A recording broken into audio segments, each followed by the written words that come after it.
All right, I want to talk about our guidance system and how important it is to go where and when you're being asked to go with discernment. Okay, that's an important part in here because you really want to understand that there is just like there's a light side to this, there is a dark side to this, and sometimes you can be influenced if something doesn't feel like it's loving, safe, compassionate.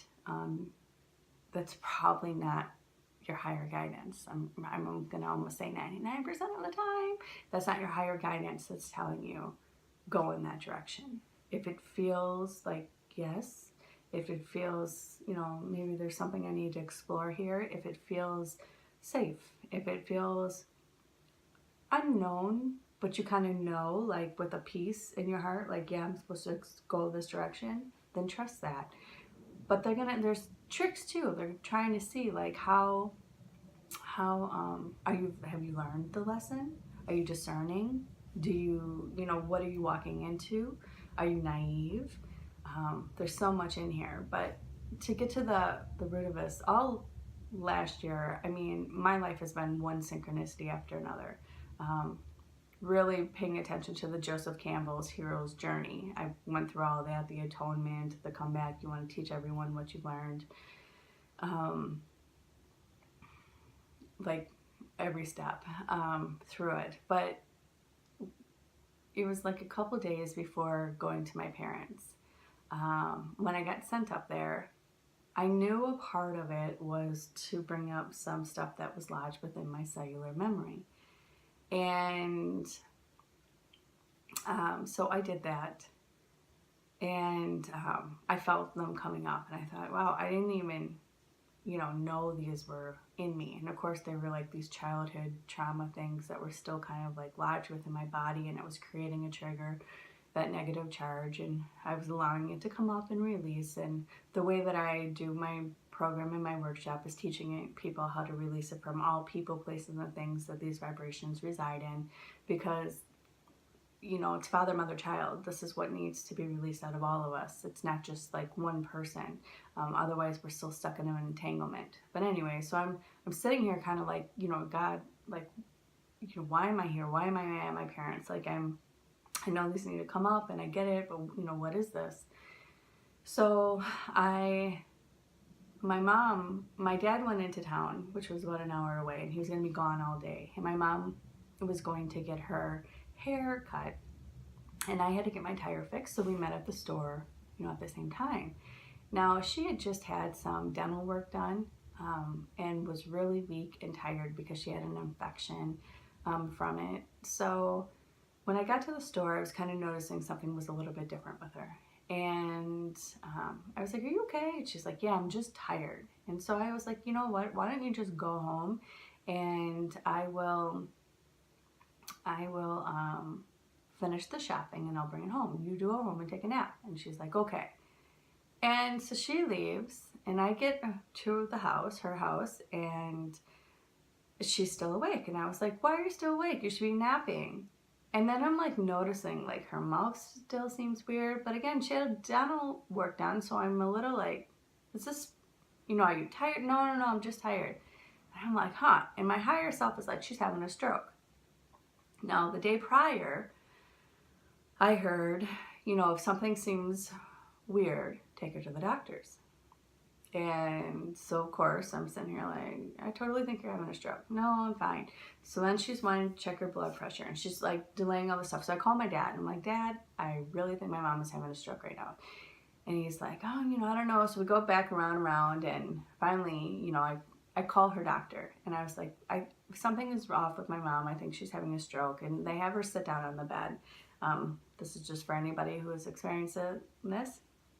Her mouth was drooping, and they have you put your arms out, and if your left arm, it's lower, she can't hold it up, that's another sign that she's having a stroke. So of course that's what was happening. So I'm like, you're totally having a stroke. Let's go. I'm getting you into the hospital. Well, now we're in another predicament because she doesn't like the hospital by where they live. So now I have to drive an hour to get her to the hospital, and I'm calm, and I'm holding my balance, right? I'm just rubbing her back, and I'm like, you're okay, like this is good. And I'm thinking, just don't think about what's happening, stay centered, and kept like holding that space of peace, right? I don't want to be fragmented and all over the place. It was like, stay in your center. So they get her to the hospital, they start doing all these tests, and they're trying to say, oh, it's Bell's palsy, it's this, that. But then they did an MRI, and it ended up showing she had 6 mini strokes that day. And it was an unusual way that it was happening. It was like each side, and one in front, one in the back, type way, you know, of this. So she lost, you know, her memory was still going. Like, she could tell you, we have you know, it was my niece's birthday coming up, and we need to get the cupcakes, we need to get this, we need to get that. She could remember all those things, but when it came, it was like slower delay in talking. Her reading capabilities kind of left. They really slowed. Like, there was a lot of memory stuff that was draining. And so we get her home, and I stayed with my parents, and I helped my dad with my mom, and, you know, filling in for this. Well, I was feeling like inside, like I'm supposed to be going on this trip, and I was feeling really conflicted, like this is weird. And I'm like, well, if I'm supposed to go, you know, the money will like show up, like it's all gonna work itself out. I'm not gonna worry about it. So my mom calls me out, you know, after being there for a while, and says, here is a check, buy yourself the ticket and go on your trip.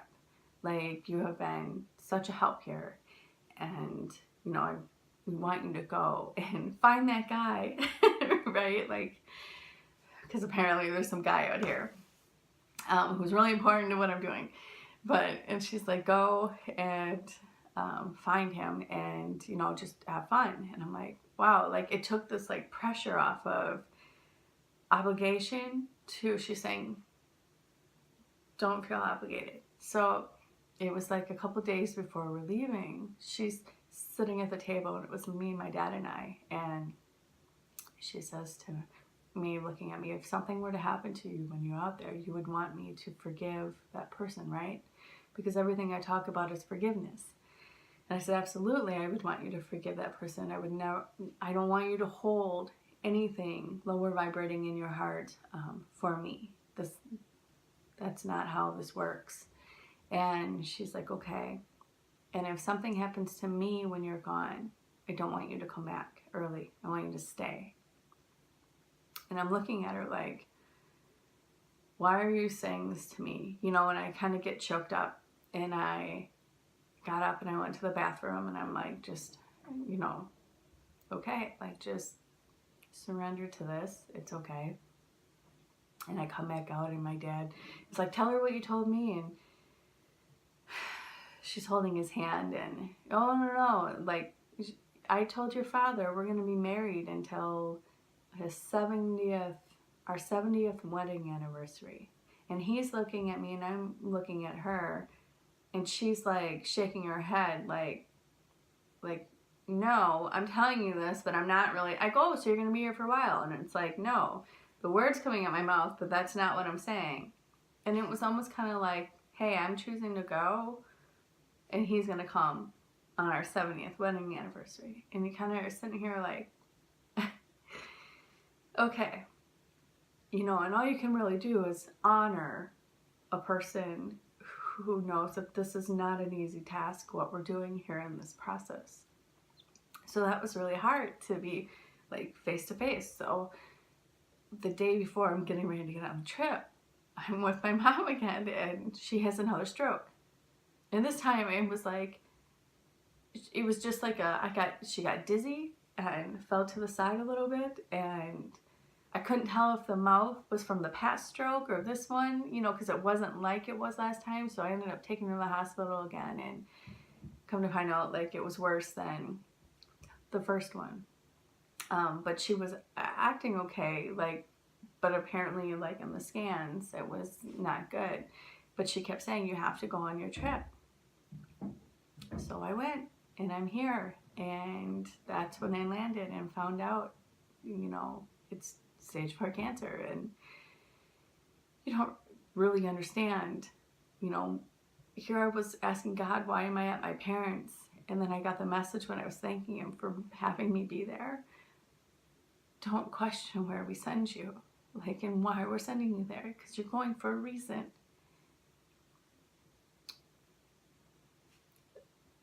So me coming here, you know, and feeling it, you're like,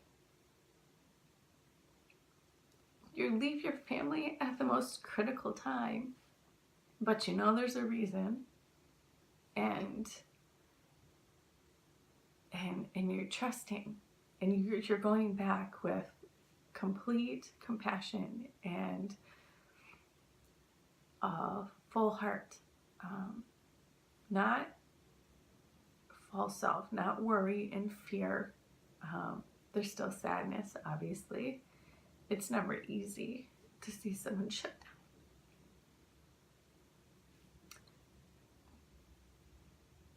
But you're going back as a deep-rooted choice. You know, we work these jobs and it's all service to your customers. And the people who deserve our love and respect the most are the people that we're at home with and that we love dearly. And if you can find that space, and I plan on going around teaching workshops to help families find that space, this is what living is, right? It's living from your heart, and giving it to the people that are around you, and not taking them for granted. So a big question I like to ask people is, you know, how many of us are, when we work, are service oriented to others and we give everything to them, and most, you know, they're like, yeah, totally, like, these are our customers, we need them. And then you wonder, well, you could ask this in an employee, do you do the same thing for your employees, right? Really be honest about that one. Another one is, do you do the same thing with your family? Or are you talking about them, trying to stay away from them, right? We've all done it, like, so there's no blame or judgment here. It's just be honest so you can get through this. And then the last one is, do you give that same love to yourself? These are really important questions to ask yourself, because I'm pretty sure you're going to find where your imbalance is. A lot of people are like, yeah, totally customers. I totally do this with my family. And then you get that last one. Oh, me? I was supposed to do this for me? Like, why did you forget that one? Or, yeah, maybe you're imbalanced the other way. Like, I'm totally about myself. Screw everyone else. And then you're like, oh wait, I was supposed to do this for everyone else too? Yeah, it's all equally important. I'm supposed to do this for humanity. I'm supposed to do this for Mother Earth. I'm supposed to do this for the galaxy. I'm supposed to do this for me, my little self. Yeah, this is evolving into an expansive state of being and becoming what you wish to see in the world, and appreciating the contrast, and appreciating your time with your family, and not resenting the people around you that don't know how to show up in that space, because you're able to show up in that space. Like, you were the strong one who was able to be there. And when you can go in from a state of, I'm clearly making a choice to put whatever needs of mine on hold for something that I feel is greater and more important to me, and that's living an authentic life, because there won't be resentment coming up from that. And if there's anything trickling that comes up, that takes me to be responsible to look at what's inside of me that's surfacing. So I am ready to go home and be with my family and hug my mom. 2 more days. So while I'm here in Paris, I am making these videos to help people get to their center and find that space and live with love, not lack. live not from the ego. It's still a part of you. It's part of your shadow side, but live